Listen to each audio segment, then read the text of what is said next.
이른 아침이면 라마나는 꼭 스칸드 아슈람 앞에 있는 바위에 앉아 이빨을 닦곤 했다.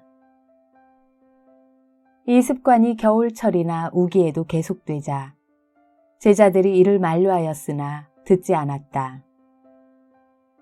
제자들이 이유를 알게 된 것은 상당한 시일이 지난 뒤였다. 산기슭에 살고 있는 한 부인이 있었는데 그녀는 매일 식사 전에 라마나와의 다르샨을 갖기 위하여 스칸드 아슈람에 올라오곤 하였다. 그런데 하루는 그녀가 올라오지 않았다. 다음날 라마나가 그녀에게 올라오지 않은 이유를 물으니 자신은 전날 아침 라마나가 바위 위에서 이를 닦는 모습을 보면서 다르샨을 가졌으며 앞으로는 자신이 늙고 힘이 없어서 그런 식으로 계속 다르샨을 가질 것이라고 말하였다. 이 말을 들은 라마나는 그 뒤로부터 매일같이 거의 30분 동안씩이나 바위 위에 앉아 있었던 것이다. 라마나는 어머니 알라가마를 보살피고 인도하면서 서서히 세상으로부터 떼어놓았다. 점차 그녀도 힘든 아슈람의 생활에 자기 자신을 적응시켜 나갔으며 딴 데로 가겠다는 생각은 하지 않게 되었다. 그녀는 혹시 자기가 딴 데 가 있는 동안에 죽음을 맞게 되지 않을까 두려워하면서 반드시 아들의 팔에 안겨 눈을 감으려고 생각하고 있었다. 1922년에 접어들면서 알라가말의 병은 급속히 악화되었다. 5월 19일, 그녀의 최후가 임박했다는 사실이 분명해졌다. 아침 산보를 마친 라마나는 어머니의 방으로 들어가서 하루 종일 그곳에서 나오지 않았다. 점심 식사도 그곳에서 했으며 저녁 식사 준비가 되자 다른 사람들에게는 식사를 하라고 하고는 자신은 식사를 들지 않았다. 그녀의 가슴은 점점 더 심하게 고동치고 숨은 점점 더 가빠졌다. 라마나는 그녀 곁에 바싹 다가앉아서 마지막 1시간 동안을 오른손은 그녀의 가슴에 왼손은 머리에 올려놓고 있었다. 생명을 연장시키려는 것이 아니라 마음을 가라앉혀 이번의 죽음이 영원한 마하사마디가 될 수 있도록 하려는 것이었다. 그녀의 내면에서는 그녀를 또다시 탄생시키려는 그녀의 업력과 라마나에게서 나오는 깨달음의 에너지가 서로 싸우고 있었다. 저녁 8시가 되자 그녀의 영혼은 마침내 육체를 떠났다. 그러자 라마나는 빛나는 얼굴로 밝게 웃으며 일어서서는 주위에 모여있던 제자들에게 그녀가 마침내 자유를 얻었음을 알렸다. 그날 밤 라마나는 잠을 자지 않고 밤새 제자들과 같이 경전을 독송하였다. 그녀의 육신은 아로나찰라 산 밑에 남쪽 기슭에 묻혔다. 그 뒤 니란자난다 수아미는 어머니의 묘 옆에 작은 오두막을 세우고는 매일 이곳에 내려와서 묘를 돌보았다. 하루는 이른 아침 니란자난다 수아미가 그곳에서 라마나에게 줄 음식을 준비하고 있는데 라마나가 그곳에서 내려왔다. 그러자 라마나가 산 아래까지 내려왔다는 소식이 삽시간에 온 마을에 퍼져 여러 사람들이 몰려들었고 어떤 사람은 늙고 기운 없어 산을 오르지 못하는 자기 어머니를 모시고 오기도 하였다. 사람들이 계속 몰려들어 라마나가 이곳에서 며칠을 보내자 위에 스칸드 아슈람에 있던 제자들도 하나둘 내려오기 시작했다. 그러다가 마침내 마지막 남아있던 2사람마저 내려오자 곧 스칸드 아슈람에 도둑이 들어 그곳에 있던 물건들을 몽땅 가져가 버렸다. 이 소식을 들은 라마나는 다시 스칸드 아슈람으로 돌아가지 않고 그냥 그곳에서 눌러 살기로 결정하였다. 제자들이 라마나를 따라서 산을 내려와 모였을 때 그곳에는 오두막 한 채밖에 없었으나 점차 제자들의 수가 불어나고 여러 곳에서 기부금이 들어옴에 따라 라마나가 거처하는 큰 방, 사무실, 서점, 의료실, 객실, 그리고 오래 머무르는 손님들을 위한 방갈로 등이 세워졌다. 또 이 건물들의 서쪽에는 수행자들이 머무를 오두막과 토굴둥이 들어섰으며 가축을 위한 우사와 커다란 부엌도 마련되었다. 나중에 이곳은 라마나스라맘이라고 불리게 되는데 라마나스라맘의 모든 운영은 라마나의 동생인 니란자난다 수아미가 맡아서 해나갔으며 라마나는 아슈람이 커가는 과정을 그냥 지켜보면서 점점 많아지는 자신의 가족들을 사랑과 연민으로 조용히 감싸주었다. 라마나의 명성은 인도 전역에 널리 퍼져 있었으며 외국에서도 그의 이름을 듣고 그와의 다르샨을 위해서 찾아오는 사람들도 많아졌다. 어떤 때는 그의 주위에 모인 사람들이 수백 명에 이를 정도여서 모두 다 방에 들어가지 못하고 일부는 방 밖에 앉아있기도 하였다. 라마나의 생활 모습 중 두드러진 것은 모든 사람과 나아가서 모든 생명체에 대한 그의 평등한 태도였다. 그는 평생 허리에 걸치는 간단한 옷 외에는 아무것도 몸에 걸치지 않았으며 늘 제자들이나 신도들과 똑같은 자리에 앉아서 똑같은 식사를 하였다. 누가 그에게 특별한 음식을 가져오거나 보약이라도 만들어서 바치면 그 자리에서 모든 사람에게 골고루 나누어 주도록 하였다. 산 위에서 살 때와 마찬가지로 그의 주위에는 늘 동물들이 따라다녔으며 원숭이, 다람쥐, 암소, 개, 까마귀, 공작 등에 이르기까지 아슈람 내에서는 모두 완전한 자유를 누렸다. 그가 거처하던 방의 문은 24시간 항상 누구에게나 개방되어 있었다. 원하는 사람은 누구나 그의 방에 들어가서 그와 함께 앉아 있거나 질문을 할 수 있었다. 그의 이 평등한 태도는 물건을 훔치러 침입한 도둑들에 대해서도 마찬가지였다. 그것은 1924년 6월 26일 한밤중의 일이었다. 라마나와 제자들이 깊이 잠들어 있는 방의 창문을 부수고 도둑들이 침입했다. 눈을 뜨고 그들이 도둑이라는 사실을 안 라마나는 원하는 것이 있으면 뭐든 다 가져가라고 말하고는 제자로 하여금 램프를 켜게 해서 도둑들이 쉽게 물건을 찾을 수 있도록 하였다. 그러자 도둑들은 오히려 더 화를 내면서 숨겨둔 돈을 다 내놓으라고 윽박질렀다.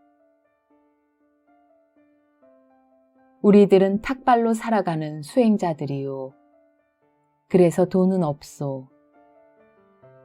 여기서 바라는 것은 아무 것이나 다 가져가도 좋소. 우리는 밖에 나가 있겠소. 그러면서 라마나는 제자들을 이끌고 밖으로 나갔다. 그러자 도둑들은 화를 내면서 몽둥이를 마구 휘둘러 제자들을 때렸다. 그리고 그중 하나가 라마나의 허벅지 위에 떨어졌다. 옆에 있던 한 젊은 제자가 이 광경을 보고는 더 이상 참지 못하고 곁에 있던 쇠막대기를 들고 도둑들에게 덤비려고 하였다. 그러자 라마나는 얼른 그를 만류하였다. 저들은 저들의 역할을 하도록 내버려둬라. 우리는 수행자들이다. 우리는 우리의 역할을 포기해서는 안 된다. 만약 어떤 불상사가 생기면 세상은 우리들만을 나무랄 것이다. 이빨이 잘못 혀를 깨물었다고 해서 이빨을 뽑아버릴 수는 없지 않겠느냐. 그에게는 자신을 때린 그 도둑도 자신과 다르지 않았던 것이다. 며칠 뒤 그 도둑들이 경찰에 잡히자 경찰은 그들을 모두 데리고 라마나에게 와서 때린 사람이 누구인지 알려달라고 하였다. 그러자 라마나는 웃으며 대답했다. 전생에 나에게 맞았던 사람을 찾아내면 됩니다. 나를 때린 사람은 바로 그 사람입니다. 그는 끝내 그 사람을 지목하지 않았다. 비슷한 이야기는 라마나가 산에 살 때에도 있었다. 어느 날 라마나가 산에 오르다가 덤불 속에 있던 말벌집을 건드렸다. 그러자 말벌들이 달려들어 벌집을 건드린 그의 왼쪽 발과 허벅지에 침을 쏘아댔다. 격렬한 통증을 느끼면서도 라마나는 자신이 평화스럽던 벌집을 건드린 것만을 미안하게 여기면서 왼쪽 다리를 움직이지 않았다. 그러면서 이렇게 말했다. 너는 평화롭게 지내던 벌들을 건드렸으니 이 벌을 받아 마땅하다. 벌을 피하지 말라.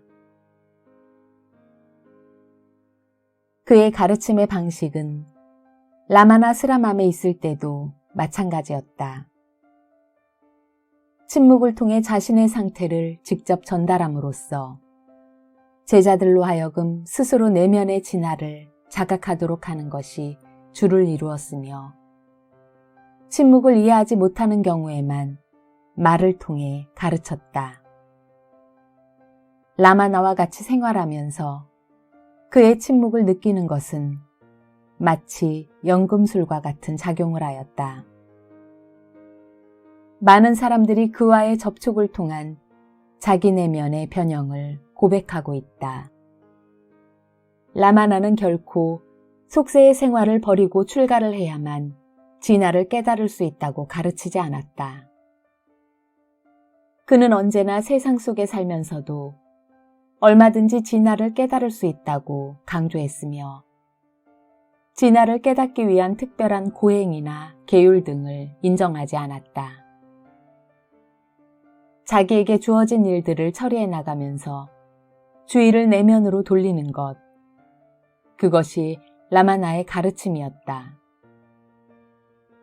라마나는 가끔 부엌에 가서 부엌 일을 거들곤 하였는데 그때에도 이렇게 말하곤 했다.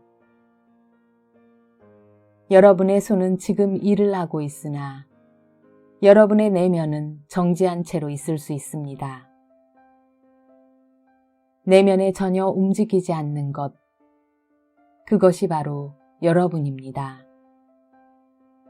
그것을 깨달으십시오. 그러면 여러분은 일이 결코 힘들지 않다는 사실을 알게 될 것입니다.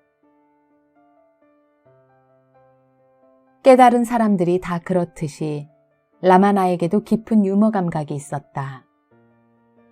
그것은 자기라는 틀을 벗어나 전체와 하나가 되어버린 사람에게서 자연스럽게 흘러나오는 샘물과 같은 것이었다. 한 신도가 자기 가정의 어지러운 일을 떠나 라마나 곁에 머물고 싶다고 말하자 라마나가 말했다. 가족을 버리면 어디로 가겠는가? 하늘로 올라가겠는가? 그래도 결국 다시 땅 위로 내려와야 되지 않겠는가?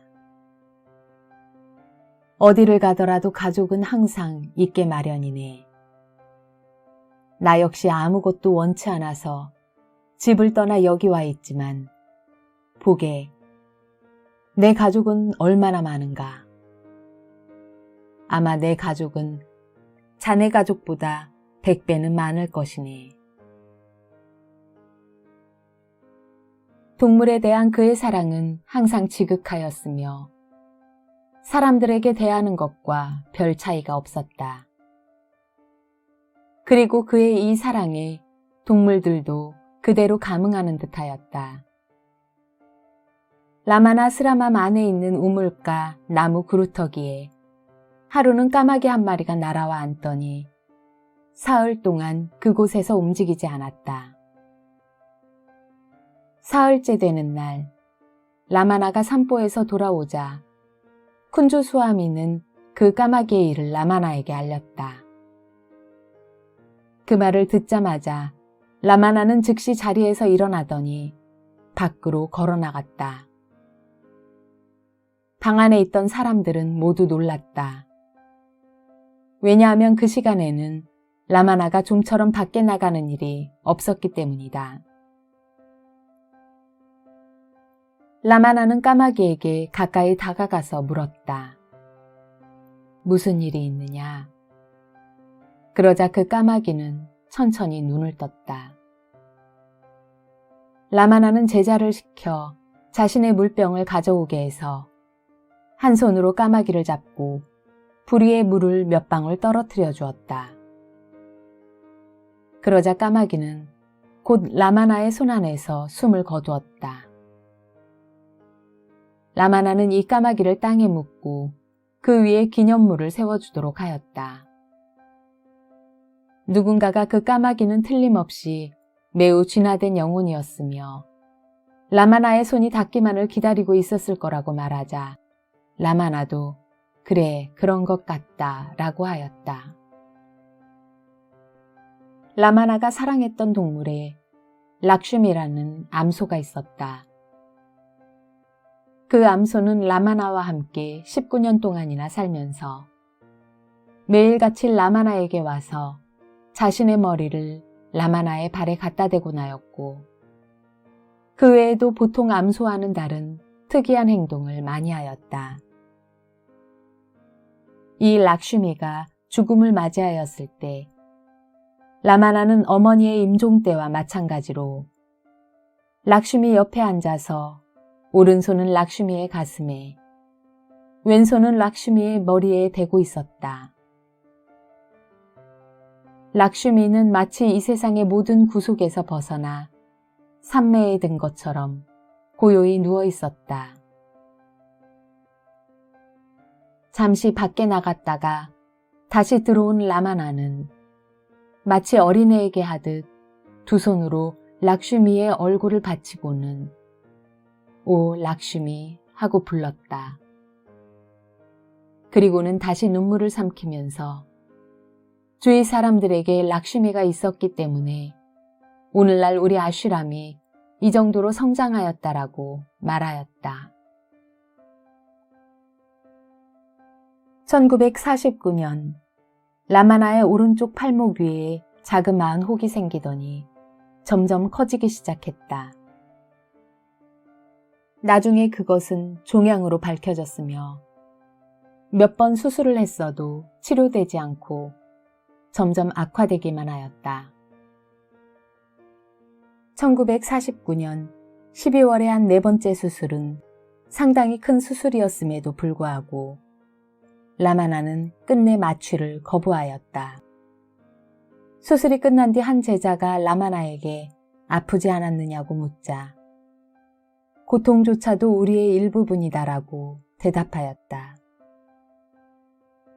이 종양 때문에 심한 고통을 당하면서도 라마나는 여전히 사람들을 맞아들이고 제자들을 가르쳤으며 자신의 병을 걱정하는 사람들을 도리어 위로하였다. 한 번은 이런 말을 한 적이 있다.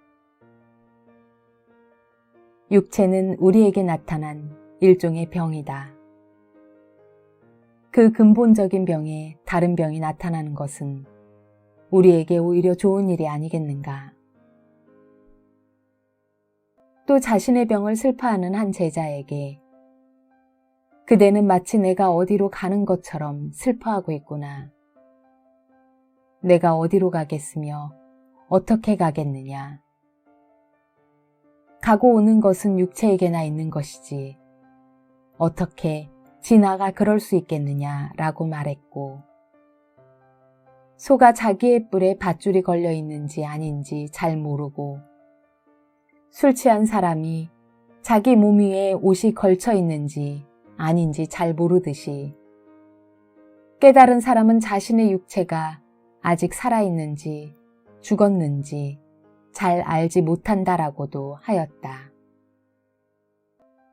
그의 지시대로 그가 세상을 떠나기 직전까지 라마나를 보고 싶은 사람은 누구라도 그를 만날 수 있었으며, 그의 죽음이 임박했다는 소문을 듣고 사람들이 너무 많이 몰려와서 어떤 때는 한 사람당 단 몇 초씩 밖에는 그와의 다르샨을 가질 수 없기도 하였다. 그가 세상을 떠나기 이틀 전, 아슈람을 운영하던 사람들이 그에게 가서 그가 죽은 뒤 어떻게 아슈람을 운영했으면 좋겠는가고 물었다. 저희들에게 지시를 내려주시면 그것을 잘 지켜 아슈람이 커나가도록 하겠습니다. 그러자 라마나가 이렇게 말했다. 이 아슈람을 지금까지 누가 운영해 왔다고 생각하는가? 지금까지 나의 의견이나 지시에 의해서 이 아슈람이 운영되어 왔다고 생각하는가? 이 아슈람은 그 하나인 전능한 힘에 의해서 운영되어 왔고, 앞으로도 그것이 이 아슈람을 돌볼 것이다. 그대들은 아슈람의 운영에 대해 걱정할 필요가 없다. 이것은 그의 마지막 가르침이었다. 마지막 날, 그는 가까이 있던 시바난다 스와미에게 문득 말했다. 산토샴. 시바난다는 깜짝 놀랐다. 그러자 다시 라마나가 설명했다. 영어에는 땡큐라는 말이 있지만 우리는 그냥 산토샴이라고 한다. 1950년 4월 14일 금요일 저녁, 제자들은 모두 라마나가 누워있는 방 밖에 베란다에 모여서 아루나찰라 시바를 찬양하는 노래를 부르고 있었다. 그 노래를 듣던 라마나의 눈이 조용히 열렸다. 그는 지극히 평화로운 미소를 지었다. 그의 두 눈에는 기쁨의 눈물이 가득 고여 있었다. 이윽고 깊은 숨이 한 번 있은 다음 더 이상 숨이 계속되지 않았다. 저녁 8시 47분, 그 순간 베란다에 모여있던 제자들은 방 안에 환한 빛이 가득 차 있는 것을 보았다. 그것은 사진기의 플래시만큼이나 밝은 빛이었다. 그들이 놀라움에 말을 잇고 있을 때 밖에서 빛이다, 빛이다 라는 소리들이 들렸다.